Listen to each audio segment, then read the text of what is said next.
नमस्कार, आप देख रहे हैं राष्ट्र धर्म और मैं हूं आपके साथ चंद्रशेखर त्रिशूल। पंजाब सरकार के एक विधायक एक पेंशन बिल को मंजूरी मिल गई है। राज्यपाल बनवारी लाल पुरोहित ने सरकार के एक विधायक एक पेंशन संबंधी विधेयक को मंजूरी दे दी है। आपको बता दें कि पंजाब कैबिनेट में पारित इस बिल को राज्यपाल के पास भेजा गया था, जिसे मई के अंतिम सप्ताह में राज्यपाल ने ये कहते हुए लौटा दिया था कि अगला विधानसभा सत्र जल्द ही है, इसलिए सुनिश्चित सत्र में विधेयक के रूप में लाया जाना चाहिए। अब इस बिल के मुताबिक एक विधायक को एक ही पेंशन मिलेगी, जबकि अब तक व्यक्ति जितनी बार विधायक बनता था उतने बार की अलग अलग पेंशन जोड़ी जाती थी। लेकिन इस ऑर्डिनेंस के लागू होने के बाद पंजाब के राजस्व में भी बढ़ोतरी होगी। वहीं कुछ ऐसे विधायक भी रहे हैं जो 1 MLA 1 पेंशन लागू होने से पहले विरोध भी करते रहे हैं। सरकार का मानना है कि 5 वर्ष में करीब 100 करोड़ रुपए की बचत सरकार को होगी। उस पैसे को सूबे के विकास के लिए लगाया जाएगा। पंजाब की आम आदमी पार्टी की सरकार भले इस कानून के बाद राज्य का पैसा बचाने की बात कह रही हो, लेकिन अब देखने वाली बात यह होगी कि सरकार के इस फैसले का क्या वाकई में जनता को फायदा मिलेगा और कितना।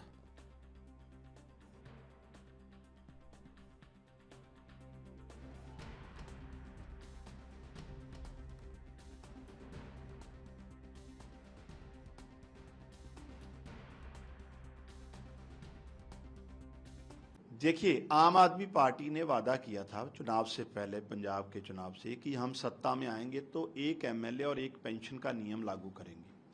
और इसके कारण थे कि एक आम कर्मचारी सारी उम्र नौकरी करके एक पेंशन लेता, और विधायक जो हैं या इवन मेंबर पार्लियामेंट रहे हैं, वो मेंबर पार्लियामेंट की पेंशन भी ले रहे हैं, विधायक जितनी बार MLA रहे उतनी। वो काफ़ी एक तरह से डिस्क्रिमिनेशन थी।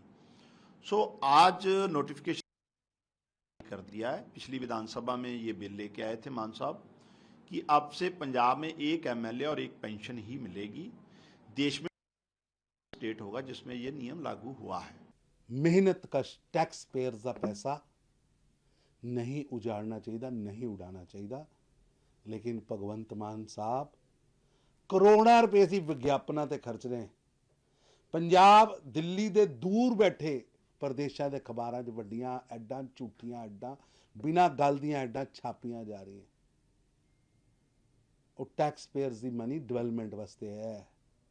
मेडिकल सर्विसेज पंजाब च चरमराई है, लेकिन सरकार अपनी सोच चल रही है। हेलीकॉप्टर उड़ाए जा रहे, जहाज उड़ाए जा रहे आम आदमी पार्टी के प्रचार से, और पेमेंट हो रही है टैक्स पेयर्स की अमाउंट चो। इस पीछे केवल ड्रामा नहीं। मुझे लगता है कि मैं आम आदमी पार्टी सरकार के दिल्ली या फिर पंजाब दोनों के कुछ फैसलों पर हंसूं या क्या करूं। एक योजना इनको, एक फैसला इनको ऐसा भी करना चाहिए कि जिस योजना में ये जितना पैसा निर्धारित करें उससे ज्यादा का विज्ञापन ना कर पाएं, उससे ज्यादा पैसे का विज्ञापन सरकारी पैसे का ना कर पाएं। इसके लिए भी कोई एक अध्यादेश इनको बनाना चाहिए कि अगर किसी योजना में 20 लाख रुपए आप खर्च कर रहे हैं तो 20 लाख रुपए से ज्यादा का विज्ञापन में ना खर्च कर पाएं। वरना देखा यह जा रहा है कि 19 लाख रुपए किसी योजना में खर्च कर रहे हैं तो कई करोड़ रुपए उसके विज्ञापन पे खर्च कर रहे हैं ताकि देश को बता सके कि हमने ये काम किया। उधर आप ये कह रहे हैं कि हम टैक्स पेयर का पैसा बचा रहे हैं, सरकारी पैसा बचा रहे हैं। इधर दिल्ली की सरकार जो है वो कई 100 करोड़ रुपए अब तक विज्ञापन में फूंक चुकी है। उसको बचाने के लिए कोई योजना लाइए, तब मुझे लगेगा कि हाँ, आप गरीब जनता के पैसे सच में बचाना चाहते हैं। वरना ये सीधे सीधे सनसनी फैलाना है। जिस तरह से सुरक्षा वापस लेकर के एक दिन में इन्होंने सनसनी फैलाया था और उसके चंद दिन के अंदर एक होनहार गायक कलाकार सिद्धू मूसेवाला को अपनी जान गंवानी पड़ी थी। लगातार सरकार आने के बाद ये सवाल उठ रहा था, अकाली दल और कांग्रेस दोनों ही लगातार इस पशुपेश में थी कि आखिर ये होगा या नहीं होगा। लेकिन मान सरकार ने बड़ा फैसला अब पूरे देश के लिए एक नज़ीर कायम कर दी है। अन्य राज्यों को भी, चाहे विपक्ष कितने भी आरोप लगाए, लेकिन राजनीतिक सुधारों की और लोकतांत्रिक सुधारों की अगर बात की जाएगी तो ज़रूर 21वीं सदी में इस फैसले का जिक्र होगा। पंजाब सरकार ने एक नज़ीर पेश करते हुए जो मिसाल कायम की है, इस पर आगे तमाम राज्य सरकारों को आखिर ये सोचना चाहिए कि क्या वाकई में ये नहीं होना चाहिए।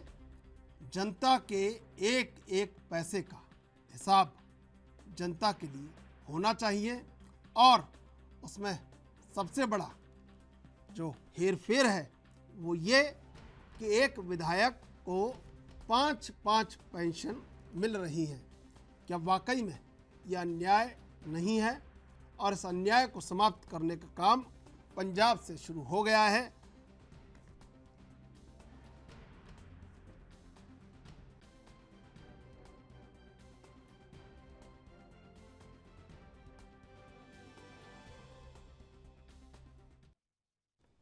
और इसी मुद्दे पर आज चर्चा करेंगे। हमारे साथ इस समय कपिल वाजपेयी, प्रवक्ता आम आदमी पार्टी, आनंद सवारिया, नेता बीजेपी, डॉक्टर सुधा मिश्रा, प्रवक्ता कांग्रेस, और हमारे सहयोगी देश के धुरंधर पत्रकार ANB न्यूज़ के साथ अपनी पारी की शुरुआत कर रहे मैनेजिंग एडिटर आशीष अग्रवाल। 4 मेहमान इस समय हमारे साथ मौजूद हैं। आप सबका स्वागत ANB न्यूज़ पर। आनंद जी, पहला सवाल आपसे, दिल बड़ा करके बोल दीजिए कि फैसला अच्छा हुआ है। बाकी आप आरोप कुछ भी लगाएं विज्ञापन का या ये या वो, बात बहुत सारी होंगी, लेकिन लोकतांत्रिक सुधारों की दिशा में बड़ा कदम उठाया गया है। दिल बड़ा करके बोलना चाहिए एक बार। बाकी आपकी मर्जी है। नहीं चंद्रशेखर जी, मैं तो बिल्कुल, हमारा तो बीजेपी का दिल तो वैसे ही बड़ा रहता है। हाँ, कोई भी तो अच्छा काम करता है, कहीं से भी कोई दल से आए तुरंत ले लेते हैं उसको। दरवाजे और दिल दोनों बड़ा है आपका। तो देखिए, अगर मेरी विचारधारा को मान के कोई मेरे घर में आता है तो क्यों नहीं आए, वेलकम। दरवाजे और दिल दोनों बड़ा है। आनंद जी, मैं तो कह रहा हूँ, सुधा जी को भी कह रहा हूँ, जिस तरह से मुस्कुरा रही है तो वो भी वेलकम है। आइए। एनीवे, अभी आपने मुझसे सवाल पूछा और ये आज का जो निर्णय विधानसभा ने और राज्यपाल महोदय ने उस पर मोहर लगा दी, देखिए एक अच्छा एफर्ट है। जैसे मेरी सरकारों ने कई स्टेट्स में जहाँ के जो पे मिलती है विधायकों को, उस पे इनकम टैक्स नहीं लगता था, तो हमारी सरकारों ने वो इनकम टैक्स लगाना शुरू करा। यूपी में करा, हरियाणा में करा, हिमाचल प्रदेश में किया। तो पहले टैक्स फ्री होती थी पे, लेकिन देखिए आज जो ये फैसला हुआ है, देखिए आम आदमी पार्टी जिस तरह से निकली थी, उसका मकसद था कि जो आम आदमी है, एक कॉमन मैन है, उसकी तरह से वो सत्ता में आके बिहेव करेंगे। आज इन्होंने एक पेंशन का किया है, अच्छा एफर्ट किया है, लेकिन मैं ये कहना चाह रहा हूँ कि तो क्योंकि इनको तो कोई फर्क पड़ने वाला नहीं, एक ही इनके MLA को तो एक ही पेंशन मिलेगी, अगली बार तो इन्हें आना नहीं है। बट जिस तरह से ये कह रहे हैं कि 100 करोड़ रुपया 5 साल में बचा लेंगे, आनंद जी, मैं ये कह रहा हूँ 5 साल में बचा लेंगे। दिल्ली में जब से आए आ ही रहे ना। मैं ये कहना चाह रहा हूँ, ये जो पैसा सूबे के विकास में लगना चाहिए था, वो पैसा तो जेड सिक्योरिटी, अरविंद केजरीवाल जी को, दिल्ली में बैठे हुए मुख्यमंत्री को पंजाब पुलिस जेड सिक्योरिटी दे रही है। कितना खर्चा पुलिस का वहां से हो रहा है। एक मोहल्ला क्लिनिक का इनको एक दिमाग में आया हुआ है।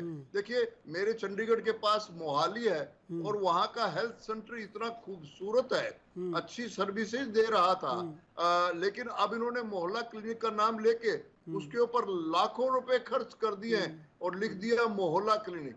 जिस तरह से हेल्थ सर्विसेज का बुरा हाल पंजाब में हुआ है, यहाँ तक के एक वाइस चांसलर, एक सीनियर ऑर्थोपेडिक सर्जन को, एक जो उनका हेल्थ मिनिस्टर एक गंदे बिस्तर पे लिटा देते हैं और इसके बाद कहते हैं कि मैंने 500 बेड लेके आया हूं।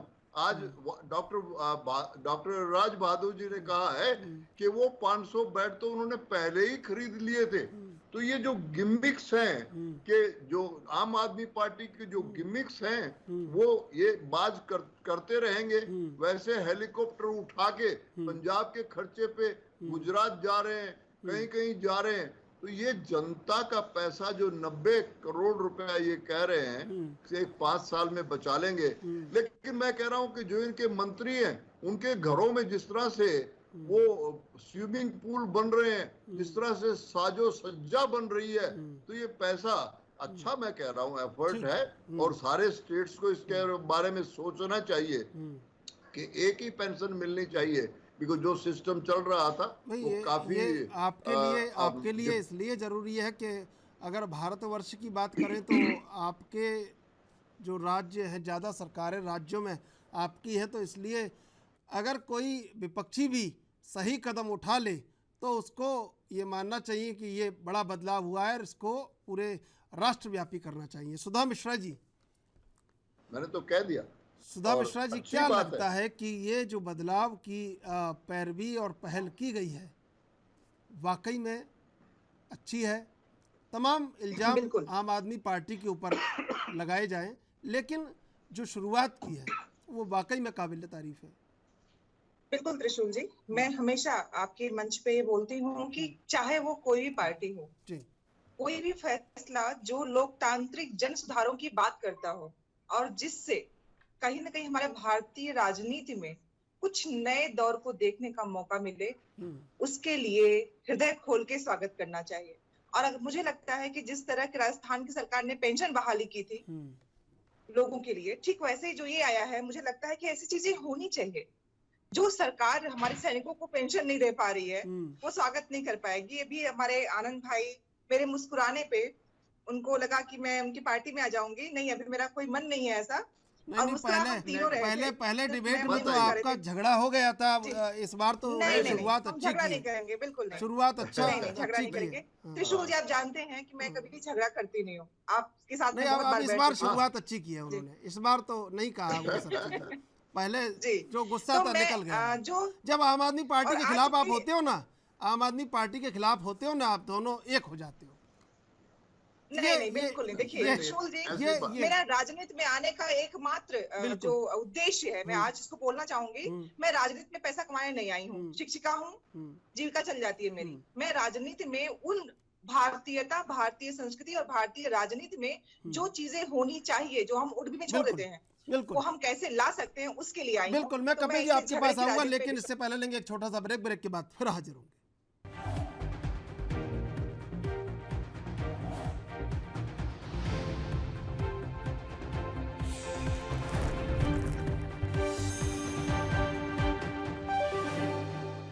सीधे चलेंगे मेहमानों के पास। कपिल वाजपेयी जी, क्या लगता है कि इस निर्णय में क्या बड़ी भूमिका रही और जो आपने कहा था वो कर दिखाया, और आगे क्या होना चाहिए?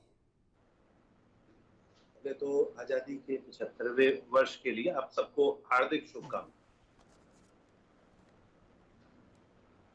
अभी जिस प्रकार से मिश्रा जी कह रही थी कि कोई भी अच्छा काम हो उसका स्वागत करना चाहिए, लोकतंत्र में ये पहचान है। आदरणीय अटल बिहारी वाजपेयी जी ने एक बार सोनिया जी को नसीहत देते हुए कुछ अच्छे चीजों के लिए सदन में कहा भी था, बहुत अच्छे शब्दों में कहा था कि हमारा मतभेद हो सकता है, मनभेद नहीं होना चाहिए।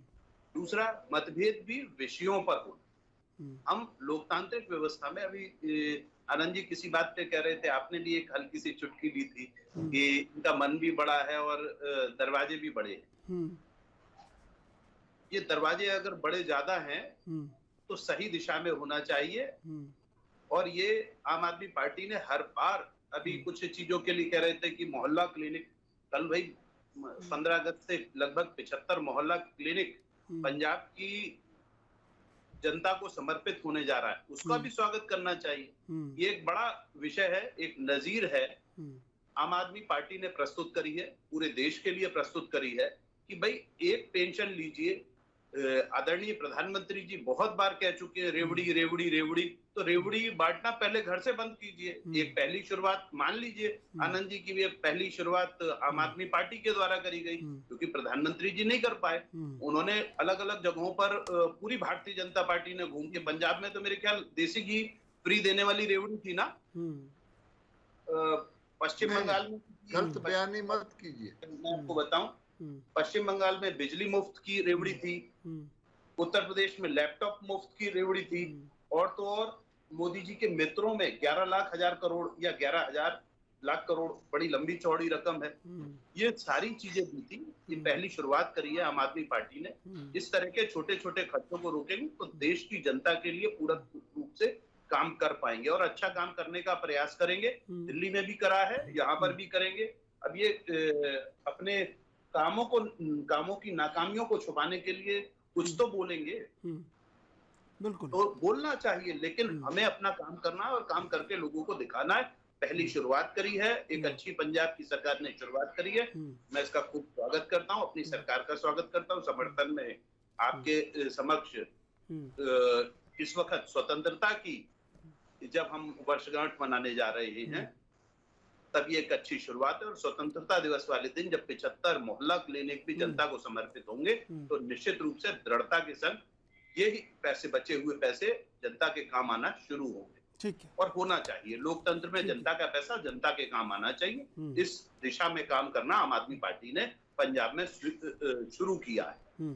ठीक है, ये मेरा अपना और पार्टी का दोनों का मन। जी आशीष जी, लोकतांत्रिक सुधारों की दिशा में कदम लगातार उठाए जा रहे हैं। आत्मावलोकन की गहन आवश्यकता भी है, क्योंकि जो पार्टियां इस तरह के महती कदम उठाती हैं उनके साथ कहीं ना कहीं कुछ ऐसे तमगे जुड़े होते हैं जिन्हें हटाना भी आवश्यक है। क्या लगता है कि वाकई में इसके पीछे मंशा अच्छी रहती है, लेकिन और भी जगह ये मंशा दिखनी चाहिए?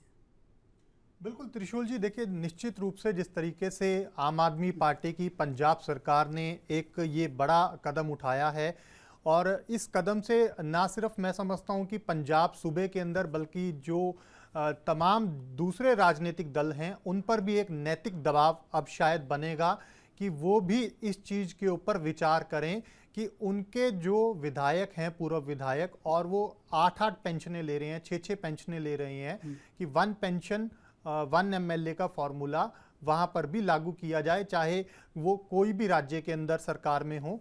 अब सबसे बड़ा असर मैं यहाँ पर एक चीज़ आपको ये बताऊं, क्योंकि हिमाचल पंजाब के बिल्कुल साथ लगता स्टेट है, सटा हुआ स्टेट है, और आने वाले समय में वहाँ पर चुनाव भी है। तो ऐसे में कहीं ना कहीं आम आदमी पार्टी जो है निश्चित रूप से आने वाले चुनावों के दौरान इस बड़े फैसले का लाभ भी उठाने का हो सकता है वहाँ पर प्रयास करे।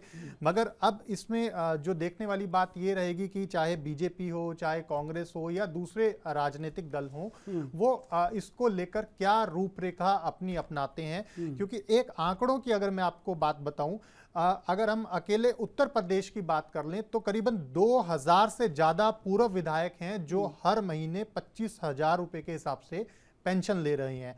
ऐसा ही कुछ आंकड़ा बिहार में भी है, वहां पर करीबन 1000 से ज्यादा पूर्व विधायक हैं जो पेंशन ले रहे हैं, और इनके पास एक एक पेंशन नहीं जा रही, बल्कि 2-2 नहीं जा रही, 4-4 नहीं जा रही, 8-8 तक पूर्व पेंशनें जा रही हैं। एक बात। दूसरा, मैं एक चीज और आपको बताता हूं कि कई ऐसे पूर्व विधायक हैं जो बाद में या तो राज्यसभा के सांसद बन गए, या उन्होंने लोकसभा का चुनाव लड़कर लोकसभा में वो सांसद चुने गए, वहां से उनको अलग से सैलरीज और पेंशन्स मिल रही हैं। तो ऐसे में कहीं ना कहीं ये एक जनता का जो पैसा है, वो जनता के पैसे का शायद दुरुपयोग शब्द मैं अगर कहूं तो वो कोई अतिशयोक्ति नहीं होगी, क्योंकि जनता इस चीज को लेकर बड़ा विचार करती है। आज की जो सोच है जनता की, वो सीधे तौर पर यही देखने को मिलती है कि हमारे जो टैक्स का पैसा है उससे 8-8, 6-6, 5-5 पेंशन्स पूर्व में जो विधायक रहे हैं वो ले रहे हैं। तो ऐसे में कहीं ना कहीं निश्चित रूप से आम आदमी पार्टी का ये कदम तो बड़ा है, लेकिन सवाल यही है कि क्या आम आदमी पार्टी जहां वो सत्ता में है या सत्ता में आने का सपना भी देख रही है, वहां पर भी इस चीज को लागू करेगी अपने मैनिफेस्टो में? क्या इसको पूरे देश के अंदर वो लागू करने का कोई ऐसा वादा करती है या वचन देती है? इसके ऊपर अभी प्रश्न चिन्ह है, क्योंकि अभी ये सिर्फ फॉर्मूला पंजाब में लागू हुआ है। सिर्फ एक पंजाब ही पूरे देश में एक राज्य होगा शायद जहां पर इस तरह का फैसला लिया गया, लेकिन जो बाकी के राज्य हैं वहां पर क्या कदम उठाए जाते हैं, ये एक बड़ा सवाल रहेगा। बिल्कुल। सुधा जी, क्या ये पहल अब बीजेपी को ये कमान नहीं थाम लेनी चाहिए, क्योंकि सबसे ज्यादा राज्यों में सरकार है? त्रिशूल जी, मुझे लग रहा है ज्यादा उम्मीद कर रहे हैं आप। जनता की तरह आपकी उम्मीद भी ज्यादा लग रही है मुझे। बिल्कुल बिल्कुल, तो, मैं आवाम की आवाज हूँ, इसलिए मेरी उम्मीद बहुत ज्यादा है। बिल्कुल, लेकिन आपने देखा होगा पिछले 8 सालों में 2022 के लिए जितने वादे किए गए थे उसमें कोई पूरा नहीं हुआ है। उन 8 सालों को देखते हुए मैं कह सकती हूँ कि उम्मीद तो हम कर सकते हैं, लेकिन हमें हवाई उम्मीद नहीं चाहिए। और मैं चाहती हूँ कि जितनी भी पार्टियां आज जो ये सुधारात्मक रूप से योजना को लागू किया गया है, इन पे सभी पार्टियों को एक साथ बैठ के कम से कम, मैं हमेशा ही कहती हूँ कि पार्टी कोई भी हो, राजस्थान छत्तीसगढ़ में कर सकते हैं और झारखंड में बोल सकते हैं और बिहार में भी कह सकते हैं। बिल्कुल बिल्कुल। राजस्थान में जब हमने ओल्ड पेंशन स्कीम शुरू की थी, आपको पता होगा, ये जो हमने 23 फरवरी 2022 को स्टार्ट किया था, लागू किया गया था ओल्ड पेंशन को, इसीलिए क्योंकि जनता का हित देखना जरूरी है। क्योंकि अगर बाकी सबकी पेंशन आ रही थी तो क्यों उनकी नहीं मिले, जो इतने साल अपने जीवन के दे रहे हैं, ये होना चाहिए था। तो हमने वो किया। और बिल्कुल जो ये लोक कल्याणकारी योजनाएं, क्योंकि जब हम पैसे के दुरुपयोग की बात करते हैं, आज की स्थिति पे एक शब्द बोलते हुए मैं बात को अपना आगे बढ़ाऊंगी कि जब हम 100 रुपए के झोले को फ्री बांट सकते थे, एक तिरंगे को फ्री नहीं बांट पा रहे हैं। हमारे देश की स्थिति ये हो गई है। तो त्रिशूल जी, ऐसी स्थिति में जब हम तिरंगा फ्री नहीं बांट पा रहे हैं और 100 रुपए का झोला बांट दे रहे थे, ऐसी स्थिति में जरूर जनता के झोले की चर्चा चल रही है, दरअसल आनंद संवारिया जी को बताना होगा आप किस झोले की चर्चा कर रही हैं। हाँ, जिस झोले पे हमारे यशस्वी प्रधानमंत्री की फोटो अनाज के साथ बट रही थी जी, बताया गया था कि इस झोले का मूल्य 100 रुपए का है। और उसके बाद आज जो तिरंगा मैंने तो जब से आंख खोली और मैं सजग हुई हूँ, तब से तिरंगा मेरे हाथ में रहा है। मुझे किसी ने कहा नहीं कि तुम्हें लेना ही पड़ेगा या लेना ही चाहिए। हमें मालूम था कि मेरे देश का तिरंगा है और मेरे हाथ में होना चाहिए। और मुझे पता है कि तिरंगे को पकड़ना कैसे है, उसका केसरिया रंग ऊपर रहेगा, ये भी मुझे पता है। लेकिन आज के युवाओं को तभी पता नहीं है कि केसरिया रंग नीचे हो जाता है तो उनको ध्यान नहीं रहता है। लोग बताते हैं तो उसको उल्टा करते हैं। तो उल्टा कैसे करते हैं? घुमा देते हैं। तब भी उनको पता नहीं होता है कि तिरंगा उन्होंने उल्टा किया है, हरे रंग को ऊपर किया हो। तो ऐसे लोगों से उम्मीद आप ज्यादा मत करिए। लेकिन दूसरी उम्मीद जो हमें करना चाहिए, जनता के पैसे, जनता के टैक्स के पैसे, अगर आप कोच में 25 किलो साधारण कोच में 25 किलो सामान ज्यादा है तो उस पर टैक्स लगा सकते हो, तो भाई अपने पैसे छोड़ो ना। आपकी यात्राओं में करोड़ों रुपए खर्च हो रहे हैं, विदेश यात्राओं में। आपकी वीवीआईपी विमानों में हर घंटे का खर्चा करोड़ों है, 1000 करोड़ों का है। तो कुछ तो कम करके जनता को दीजिए। हम जैसे कुछ पैसों पे जीविका चलाने वाले लोग, मैंने पैसे बोला है, रुपया नहीं बोला है, तो समझ सकते हो कि पैसों पे जो जनता टिकी हुई है, जिसके पास, बिल्कुल, इसीलिए मैं बार बार बोल रही हूँ, मैं रुपयों की बात नहीं कर रही हूँ क्योंकि रुपया ने गिरा दिया है। रुपया जिस निम्नतम स्तर में ले आए हैं, हमें पैसा ही कहना पड़ेगा। इसीलिए मैं बार बार पैसे की बात कर रही हूँ। तो उस जनता के पैसों को जनता तक देने के लिए ऐसे लोक कल्याणकारी योजनाओं को सबको जरूर लागू करना चाहिए। जो बात अभी ये कर रहे थे, जिस वक्त आम आदमी पार्टी ने ये प्रस्ताव रखा, उस समय पंजाब से सटे एक राज्य के मुख्यमंत्री ने बाकायदा ये बयान दिया कि ये फैसला लेना शायद उनके लिए भी संभव नहीं है, क्योंकि इससे जो अपनी पार्टी के विधायक हैं वो ही खिलाफत में ना उतर आए। इस बात का भी राजनीतिक दलों को कहीं ना कहीं एक बड़ा डर है, क्योंकि कई जो विधायक हैं वो ऐसे हैं कि सिर्फ पेंशन के ऊपर ही अपनी जीविका चला रहे हैं। तो ऐसे में आम आदमी पार्टी ने ये निर्णय तो ले लिया, लेकिन आम आदमी पार्टी को भी ये देखना होगा कि उनके जो विधायक हैं, जो आज सत्ता में आए हैं और आगे जाकर जब 5 साल का कार्यकाल वो पूरा करेंगे और वो पूर्व विधायकों में शुमार होंगे, तो कहीं उनकी भी सोच जो बाकी की राजनीतिक दलों में सत्ता में विधायक रह चुके हैं और अब पूर्व विधायक हैं, चाहे बीजेपी के हों, कांग्रेस के हों, उन जैसी ना हो पाए, ये भी कहीं ना कहीं आम आदमी पार्टी के लिए एक सवाल है। आशीष जी, क्या है कि ये तो जनता को खबर ही नहीं मिलती। सारे विधायक एक हो जाते हैं, सारे सांसद एक हो जाते हैं, अपनी सैलरी खुद बढ़ा लेते हैं, अपने भत्ते खुद लगा लेते हैं। जनता को तो दूर दूर तक खबर बहुत दिन बाद आती है। आनंद संवारिया जी, क्या अब आज़ादी का अमृत महोत्सव मनाया जा रहा है, लोकतांत्रिक सुधारों की तरफ बड़े कदम बढ़ाए जाने की आवश्यकता है और बीजेपी उसको करके दिखा रही है, तो क्या आपके जो लोकतांत्रिक सुधारों को लेकर बड़े कदम हैं उसमें ये कदम शुमार नहीं होना चाहिए? नहीं, बिल्कुल चंद्रशेखर जी, जितने लोकतांत्रिक सुधार मेरी सरकार ने 2014 के बाद आने के बाद में किए हैं, वो जो गरीब आदमी अस्पताल में इलाज कराने के लिए तरसता था, उसके लिए इलाज के लिए वो 5 स्टार हॉस्पिटल में ट्रीटमेंट के लिए 5 लाख का बंदोबस्त किया। ये बात दूसरी है कि पंजाब ने 100 करोड़ रुपया अभी पीजीआई को नहीं दिया इलाज का, बार के वो बातें करते हैं। अभी मैं सुधा जी को सुन रहा था, उनकी तो उम्मीद खत्म हो गई, उनको कोई उम्मीद नहीं है आज के इस फैसले से। उनका भी कसूर नहीं, उनकी पार्टी को ही उम्मीद खत्म हो गई है कि भारतवर्ष में उन्होंने बड़ा अच्छा कहा। चलिए, आपने उम्मीद ही कहा, वरना आप ये भी कह देते कि कांग्रेस ही खत्म हो गई है।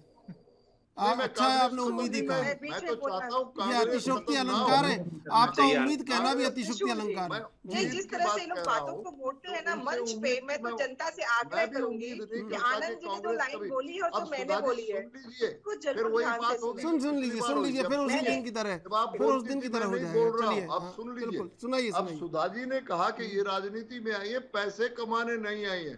सुधा जी, अपने हाई कमांड को भी थोड़ा ये बात बता दो, अरे भाई राजनीति में पैसे कमाने नहीं आता। सारी बातों घुमा के वही ले जाते रहे थे।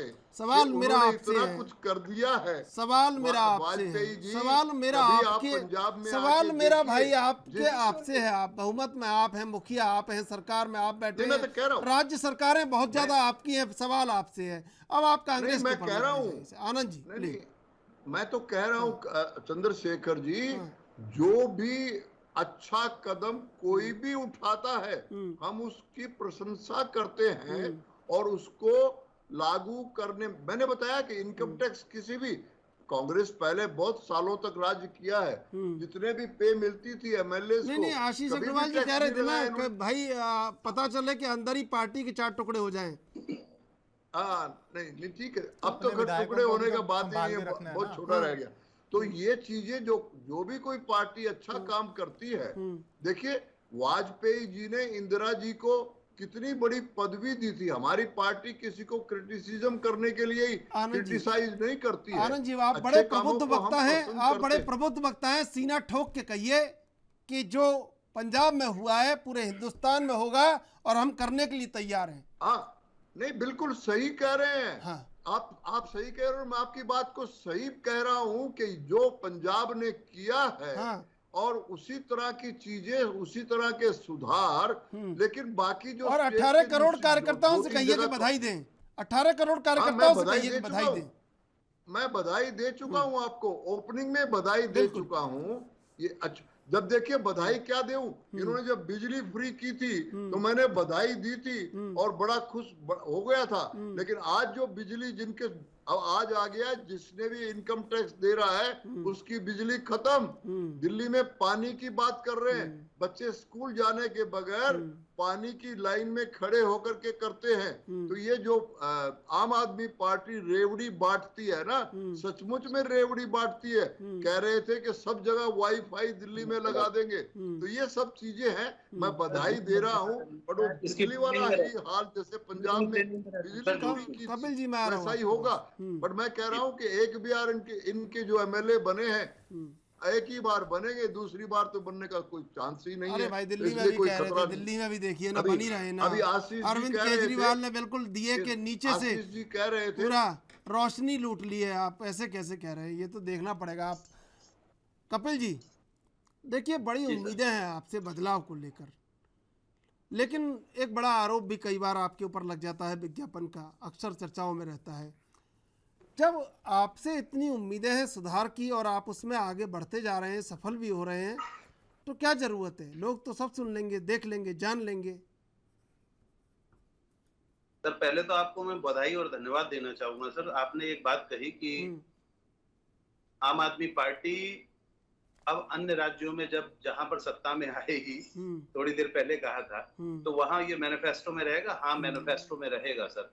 और लोगों तक इस बात को पहुंचाने के लिए, विज्ञापन या बात अपनी कहने के लिए जो चीजें जरूरी हैं उतना ही कर रहे हैं। और हमने हर जगह पर कोशिश करके पैसा बचाने का प्रयास करा है और उस पैसे को जनता के उपयोग में लाने का प्रयास करा है। अभी आनंद जी कह रहे थे कुछ बातें कि ऐसा हो जाता है, ऐसा हो जाता है, कि ये कहते कुछ है और होता कुछ है। ये पूरे दिन मुझे लगता है झूठ की ट्रेनिंग में एक्सपर्टीज के संग बैठते हैं और उसका यहाँ पर आकर सब कुछ उलट देते हैं। तो मेरे से बहुत बड़े हैं उम्र में, लेकिन सच्चाई है कपिल जी, सच्चाई है। अब बताइए ना, पंजाब में आपने बिजली फ्री करी है। मैंने आपको टोकना उचित नहीं समझा था, आप बड़े हैं। लेकिन एक बात बहुत स्पष्ट कहूंगा, आप निश्चित रूप से झूठ की ट्रेनिंग में हैं और झूठ की ट्रेनिंग को उलटते हैं लोगों के सामने। अगर आप स्वीकार कर सकते हैं फ्री की रेवड़ी तो स्वीकार कीजिए। आपने देशी घी पंजाब के लोगों को देने के लिए फ्री की रेवड़ी का बहाना लोगों के सामने बाद में आप कहकर बचना चाहते हैं कि ये तो हमारा जुमला था। जुमला बोलते हैं उसको, है ना। जुमलेबाजी हर जगह नहीं चलती है, काम चलता है। और आज पहली बार जब बेहतर काम करके दिखाया पंजाब की जनता के लिए, जिस वक्त बिजली फ्री हो रही है, आपको बुरी लग रही है? अगर पंजाब की जनता के बच्चे, आपने पंजाब का रोडवेज चौपट कर दिया था पूरा का पूरा मिलके। वहां रोडवेज की व्यवस्था, अब अमृतसर से और दिल्ली के बीच की पहली बार बसेस दोबारा से चालू कर रही है मेरे भगवंत मान सरकार। मुझे इस बात पे गर्व है। रोडवेज की बसें नहीं लगाई जा रही और बेहतर बसें लगाई जा रही है, कम पैसे में लोगों को बढ़िया सुविधा मिलने जा रही है। आप हर चीज में आपत्ति करते हैं। फ्री की रेवड़ी का मतलब होता है कि मोदी जी के जितने मित्र हैं, मैंने एक छोटी सी लिस्ट बनाई है, छोटी सी है तो बहुत नाम, लेकिन मैं लगभग 7-8 नाम बोल देता हूँ। नीरव मोदी, विजय माल्या, ललित मोदी, मेहुल चौकसी, संजय कालरा, आशीष जोबनपुत्रा, कौशल किशोर, जतिन, एमजी, चंद्रशेखर जी, मनीष सिसोदिया जी, ये सारे हेल्थ मिनिस्टर देश का पैसा लूटकर भाग गए और मोदी जी केवल आप पूरे देश की जनता से ताली और ताली बजवाते रहे।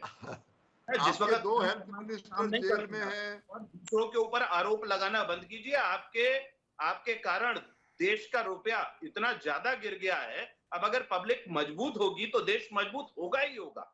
आप उस बात को देखना नहीं चाहते। आपको ये लगता है कि केवल झूठ और झूठ और झूठ और लगातार झूठ बोलने से देश का विकास हो जाएगा। नहीं, आप झूठ बोलेंगे, आपके झूठ को रोका जाएगा और हम लगातार पब्लिक वेलफेयर के काम करते रहेंगे। शिक्षा, स्वास्थ्य, रोजगार, महिला सुरक्षा जैसे महत्वपूर्ण विषयों में काम करेंगे और इनको बढ़ाने के लिए अगर उनको सुविधाएं देनी पड़ेंगी तो निश्चित रूप से बढ़ाएंगे। देश को मजबूत करना है, केवल खोखला करने वाले लोगों से बचना भी है। और जो लोग लगातार झूठ के एक्सपर्टीज हो गए हैं उनको यहाँ रोकने की भी आवश्यकता है कि ये झूठ ज्यादा ना फैलाया जाए, क्योंकि झूठ आप इतना ज्यादा फैलाते हैं कि देश और दुनिया के लोगों को परेशानी होती है। आप गलत बोलते हैं, गलत बयानी से पूरे देश को गुमराह कर देते हैं। ठीक है सुधा जी, क्या ये आरोप प्रत्यारोपों के बीच में कोई पुख्ता बात हो पाएगी? जी बिल्कुल, जरूरत इसी बात की है कि जब हम कोई बात कर रहे हैं और किसी गंभीर मुद्दे बात हो रही है तो त्रिशूल जी आपने एक बात देखी होगी, जब भी हमारी सरकारों में जो इसमें पार्टी है, जितने भी प्रवक्ता लोग होते हैं कही हुई बातों को उस तरह मोड़ देते हैं कि सच बात को झूठ फैलाने में इनकी बात आ जाती है। आनंद भाई ने कहा उम्मीद, मैंने उम्मीद किस बात को प्रसंग में कहा था, इन्होंने प्रसंग कहाँ बदल दिया। मैं 4 लाइनें दूंगी फिर बातें आगे, क्योंकि जब देश की बात हो, मेरा हमेशा ये मानना रहा है कि जब देश का नाम, देश के बारे में बात हो रही हो और मुद्दा देश का हो, तो कम से कम ये दलगत राजनीति से ऊपर उठ के लोगों को देश हित में बात करना चाहिए, जो कि इस समय सत्ताधारी लोगों में नहीं होती है। ये हर बात को घुमा के वहां लाएंगे जहां जनता गुमराह हो। 4 लाइनें देती हूँ और मैं आशीष जी और त्रिशूल जी आप लोगों से रिक्वेस्ट करूंगी कि उन लाइनों को गलत ढंग से न घुमाने दिया जाए। राजा भी वही है, राज भी वही, नहीं निजाम बदला है। जिनका हाथ था खाली नहीं वो नाम बदला है। हाथों में पड़े थे छाले, नहीं नसीब थी रोटी जिन्हें। मरते आज भी हैं भूखे, कहाँ अंजाम बदला है। मरते आज भी भूखे, कहाँ अंजाम बदला है। अब ये दरअसल क्या है कि ये देखिए, सुनिए आनंद जी, ये दरअसल अवाम कह रही है, ये सुधा मिश्रा या कांग्रेस नहीं कह रही है, ये अवाम कह रही है। इसमें अवाम कह रही है। अभी त्रिशूल जी, मैं सुधा जी को कम्प्लीमेंट देता हूँ, बहुत अच्छा शेर उन्होंने सुनाया, और वो आप कह रहे हैं कि वो आवाम की आवाज बोल रही है, तो मुझे तो अच्छा लगता है। और आपने मुझसे पूछा था कि आप कह रहे कांग्रेस खत्म हो जाएगी। हम नहीं चाहते कांग्रेस खत्म हो, हम तो चाहते कांग्रेस फूले फले, लेकिन कांग्रेस की जो आइडिया आप चाहते हो ठिकाने लग जाए भाई, आप तो ठिकाने लगा देना चाहते हैं। कांग्रेस ना खत्म हो, कांग्रेस तो बढ़े, लेकिन क्या करें, आप बढ़ने दोगे क्या? ऐसे काम ही ऐसे होते हैं। जो उसमें को लोकप्रिय व्यक्ति होता है उसको आप दरवाजे में अंदर ले लेते हो। हम नहीं कह रहे, नहीं इक्का दुक्का कोई सचिन पायलट जैसे हैं जो ईमान पर कायम रह जाते हैं। अब बाकी आपने क्या कसर छोड़ी है बताइए लेने में। सुधा जी ने कहा, अभी सुधा जी ने कहा कि देश के बारे में जो हित होगा। सुधा जी, जब डोकलाम में मेरे फौजियों पे चाइना ने अटैक किया था, तो तंबू के नीचे कौन बैठ के कॉन्फ्रेंस कर रहा था? चाइना अभी क्या कर रहा है? आपकी लालाके कहाँ है? कर रहे थे, पार्टी कर रही क्या किया है अभी तक? आज की स्थिति में चीन पे क्या कर रहे हैं? मेरे घर वाले आगे में हैं, आप बताइए क्या किया है? सुधा जी सुनिए, आनंद जी, लोग हैं, सबको तिरंगा पकड़ना आता है, तो तिरंगा सिखाएगी कि सरिया कहाँ होना चाहिए, सिर्फ का। ये तो कांग्रेस है जिसको तिरंगा पकड़ना नहीं आता। ये बातें। अरे आनंद जी, पहले आप सुन तो लीजिए। आज हम चाइना का मुद्दा फिर कभी डिस्कस कर लेंगे। आज हम जो मुद्दा डिस्कस करने बैठे हैं, हम पहले उस चर्चा को आगे बढ़ा लें। सुधा जी ने कहा, जी आनंद जी सुनिए कि देश की बात कर रहे हैं, तिरंगा हर एक भारतवर्षी को तिरंगा पकड़ना आता है। देखिए, क्या भारतवासियों को ये क्या सोचती है कि उनको तिरंगा पकड़ना नहीं आता? ये सिखाती है कि नीचे क्या होगा, ऊपर क्या होगा। आप लोग कभी तो जनता की बात करते हैं, आप लोग की बात करते हैं। चलिए सुधा जी, आनंद जी, अब सवाल ये है कि जो त्रिशूल जी ने भी कहा कि आज की इस चर्चा में हम क्या कोई पुख्ता बात कर भी पाएंगे या नहीं।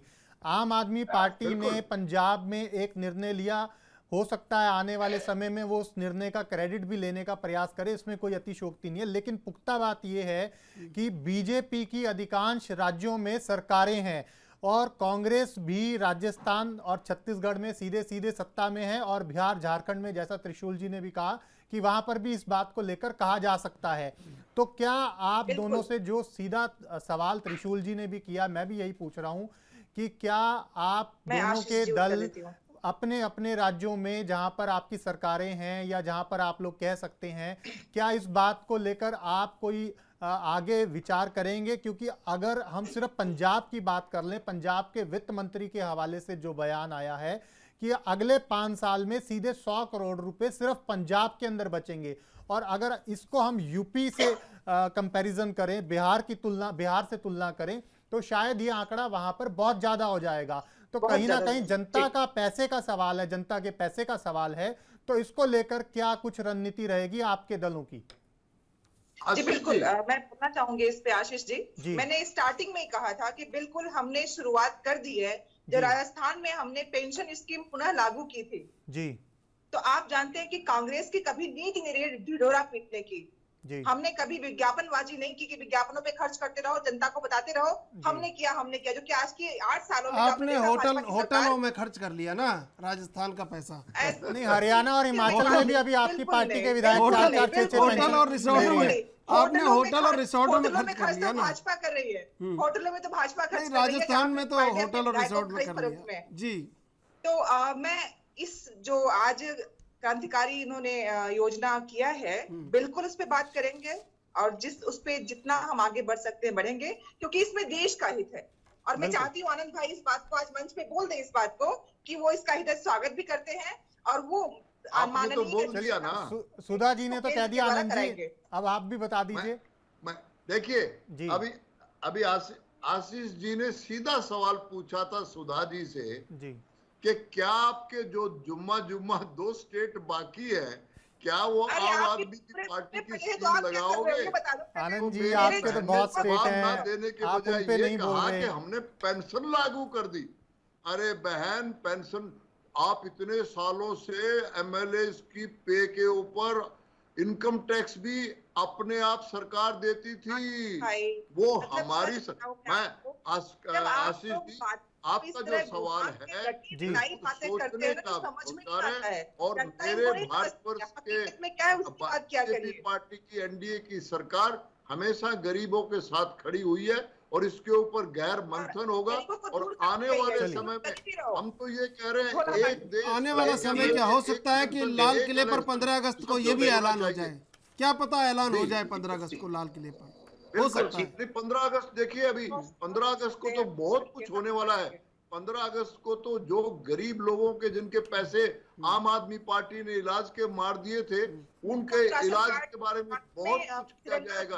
करीबन 120 दवाइयां, जो इतनी महंगी दवाइयां हैं, उनको कम करके गरीब का, तो हमारी भारतवर्ष की बीजेपी की एनडीए की सरकार मोदी जी के नेतृत्व में गरीबों के बिल्कुल साथ खड़ी है।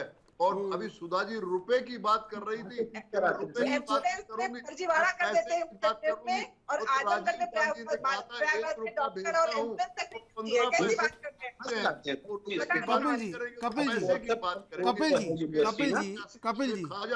कपिल जी, अब तो सांसद भी खूब हो चुके हैं आपके, इस मुद्दे को राष्ट्रीय स्तर पर भी आप केंद्र सरकार से मांग करेंगे, क्योंकि अभी तक कोई चिट्ठी नहीं लिखी गई है, लेकिन ये मांग केंद्र स्तर पर भी होनी चाहिए कि राज्य सरकार इस पर कदम उठाएं और बीजेपी की सरकारें इस पर खास तौर से कदम उठाएं।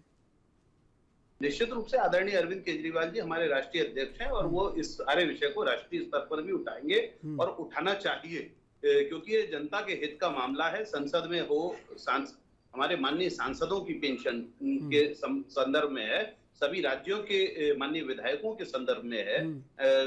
इस विषय को, क्योंकि ये जनता के सरोकार का विषय है, पंजाब ने आज नजीर पेश करी है और इस नजीर के बाद निश्चित रूप से आदरणीय अरविंद केजरीवाल जी इसे संपूर्ण भारतवर्ष में उठाएंगे और इसको उठाकर आशीष जी एक बात नहीं लग रहा, एक बात नहीं लगती, कई बार सोचते हैं, हम सब प्रबुद्ध लोग हैं, सोचते हैं कई बार कि लोकतांत्रिक सुधार की जो गति है वो उतनी तेज नहीं है कि आवाम को तुरंत फायदा मिल जाए, है पर बहुत धीमे धीमे है।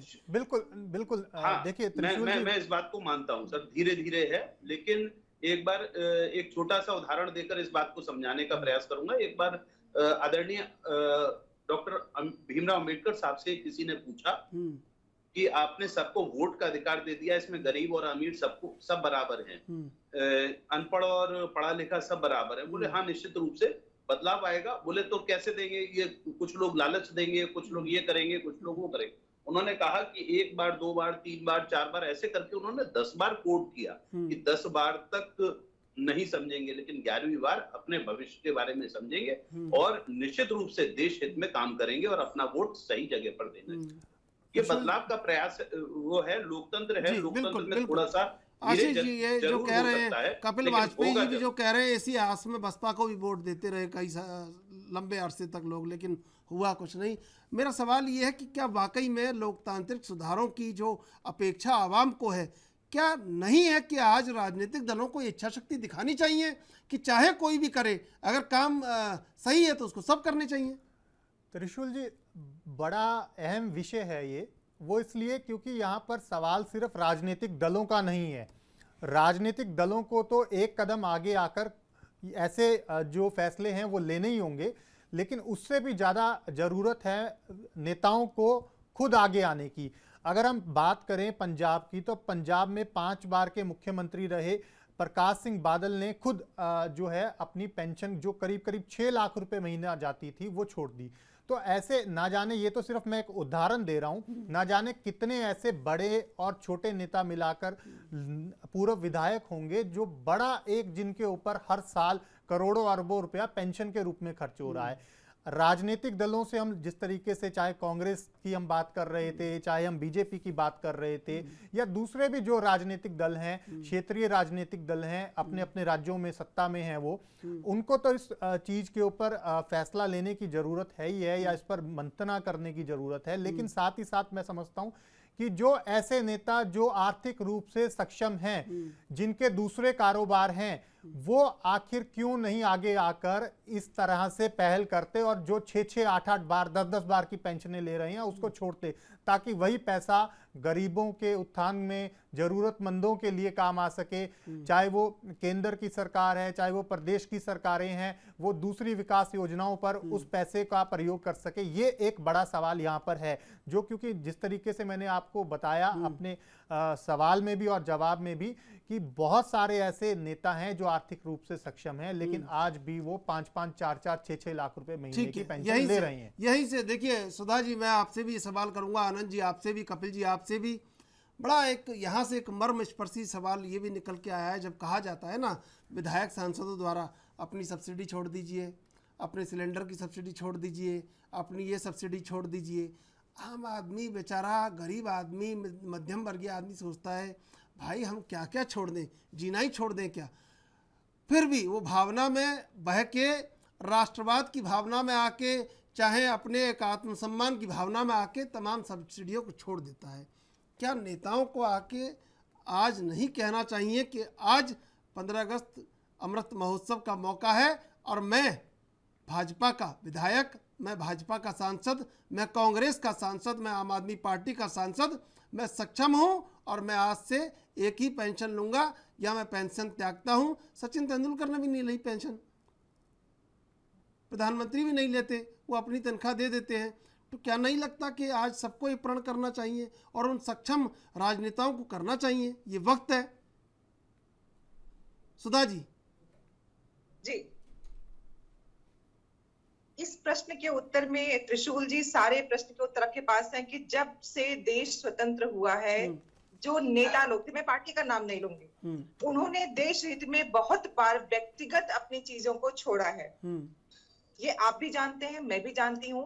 बहुत से लोगों ने अपने अपने प्रॉपर्टी को, अपने गहनों को, आपने सुना होगा कि जब इस निजाम ने 5 किलो सोना दान किया था जब हमारे ऊपर अन्न का संकट हुआ था। तो ऐसे तो बहुत से उदाहरण पास पड़े हुए हैं जहां पे लोगों ने व्यक्तिगत रूप से अपने दान किए हैं। ये जो व्यक्तिगत दान करने की प्रवृत्ति, इसमें दिखावा नहीं था। लोग कहते थे एक हाथ से दो, एक हाथ को पता भी न चले। तब की प्रवृत्ति ये है। हो सकता है कुछ लोगों की इंफॉर्मेशन भी ना हो कि उन्होंने देश हित में क्या क्या दिया, क्या क्या नहीं दिया, तो क्या आपको ऐसे बहुत से लोग मिल जाएंगे। लेकिन जो आज राजनीति बदली है, जहां पे अगर हम एक केला और एक सेब बांटते हैं तो 10 लोग उसको पकड़े होते हैं। आपने बहुत से उदाहरण देख रखे होंगे। एक झाड़ू कोई पकड़ता है, उसको 15 लोग पकड़े होते हैं, झाड़ू लगा रहे होते हैं। तो जब प्रवृत्ति ऐसी बन गई हो तो प्रश्न तब उठता है कि अगर जब विज्ञापनबाजी ही मुख्य प्रवृत्ति है, कैमरा जीवी लोग हो गए हैं, तो वहां पे देश हित कहाँ पे होगा? पहले लोगों को हटा के मोबाइल का फ्रेम सेट किया जाता है। मैं आपको एक वीडियो दिखा रही हूँ, देश गान का अनाउंस करके फहराया जा रहा है, अगर आपको दिख रहा हो, ये भाजपा का झंडा। ये आपने देखा वीडियो में कि राष्ट्रगान का उद्घोषण के लिए कहा गया कि हम झंडा फहराएंगे, और जब खुल रहा है तो भाजपा का झंडा है। जिस देश में हम इस स्थिति में पहुंच गए हैं कि हम राष्ट्रगान कर रहे हैं, झंडा फहरा रहे हैं, और झंडा खुल रहा है तो भाजपा का झंडा है। ये जीतू पलवारी जी ने किया है। बताइए आप, बताइए जीतू पटवारी, बताइए। आनंद संवारिया जी, झंडे के नीचे सर कटाने वाले लोग चाहिए, फोटो खिंचाने वाले नहीं चाहिए भाई। देखिए मैं सुधा जी का भाषण सुन रहा था बड़ी अच्छी तरह से, कि सिर्फ दिखाने के लिए। सुधा जी दूर क्यों जा रही हो? प्रियंका जी जब जेल में डिटेंशन हो गई थी तो झाड़ू का फोटो सेशन किसने करवाया था? प्रियंका जी जब झाड़ू लगा रही थी जेल के अंदर तो किसने फोटो करवाया था? और सुधा जी, बीजेपी का झंडा फहराने के बाद भी राष्ट्रगान होता है। आप कांग्रेस का भी झंडा फहराते हैं तो आप तो सिर्फ अपनी फैमिली का गान करते हो। हम भी फहराते हैं, लेकिन वहाँ प्रमोशन क्या होता है झंडे पे पूछना करो, क्या आपकी किया आदत है, सुन लीजिए। तो वो प्रियंका जी की झाड़ू लगाने वाली फोटो किसने करवाई थी? आनंद जी, इस बड़ा संवेदनशील सवाल मैंने है। किया था, आपने जवाब आपसे नहीं आया। संवेदनशील सवाल ये था कि आम आदमी मध्यम वर्गीय आदमी से कहा जाता है तमाम तरह की सब्सिडी छोड़ने की बात होती है, लेकिन क्या नेताओं को नहीं कहना चाहिए आज़ादी के 75वें अमृत महोत्सव पर कि हाँ, क्योंकि आज देखिए कितने करोड़पति अरबपति सांसद हैं, कितने करोड़पति अरबपति विधायक हैं, उनको नहीं कहना चाहिए? होना चाहिए, होना चाहिए। मैं कह रहा हूँ होना तो चाहिए। फिर ये शुरुआत कहाँ से होगी भाई? शुरुआत कहाँ से होगी? केला लेती है, फोटो खिंचवाती है, कहाँ से होगी ये शुरुआत? आप झाड़ू कहाँ से आ गई? अरे भाई आप कहे नहीं रहे, कपिल वाजपेयी जी कहाँ से होगी भाई शुरुआत? कहाँ से होगी बताइए? एक प्रश्न और पूछ लीजिए। नहीं, एक बार मैं आ रहा हूँ, कहाँ से होगी भाई शुरुआत? कोई कहने को तैयार नहीं है यहाँ पर। Charity begin start at home. Sir, ये हमें अपने घर से शुरू करना पड़ेगा, और जितने भी करोड़पति जो लिखित में होते हैं सारे, वो अपने घर से शुरू भी करेंगे। आम आदमी पार्टी इस बात के लिए भी प्रमुखता के संग, जैसे यहाँ पर पंजाब में करके दिखाया है, पूरे देश में भी इसी प्रकार से जो हमारे करोड़पति अगर कहीं सांसद या विधायक होंगे, वो अपनी चैरिटी के तौर पर अपनी समय समाप्त हो रहा है। कपिल वाजपेयी जी, आनंद समारिया जी, सुधा मिश्रा जी, आप तीनों का धन्यवाद डिबेट पे जुड़ने के लिए। दरअसल जनता दुष्यंत कुमार की उन पंक्तियों की तरह है कि मुझे वरदान तो ये है नदी के पास से गुजरूं, मगर ये शर्त भी है एक लंबी प्यास से गुजरूं, और किसी ने मुझसे चाहा है कि मैं बनकर रहूं कागज, मगर मैं वक्त के जलते हुए इतिहास से गुजरूं। शायद जनता उसी वक्त के जलते हुए इतिहास से गुजर रही है। लोकतांत्रिक सुधारों के नाम पर जो बात होनी चाहिए वो राजनेता करने में हिचकिचा रहे हैं, और शायद यही हिचकिचाहट जनता के लिए बहुत बड़ी बेचैनी है। बहरहाल देश विदेश की ताज़ा तरीन खबरों के लिए आप देखते रहिए ANB न्यूज़।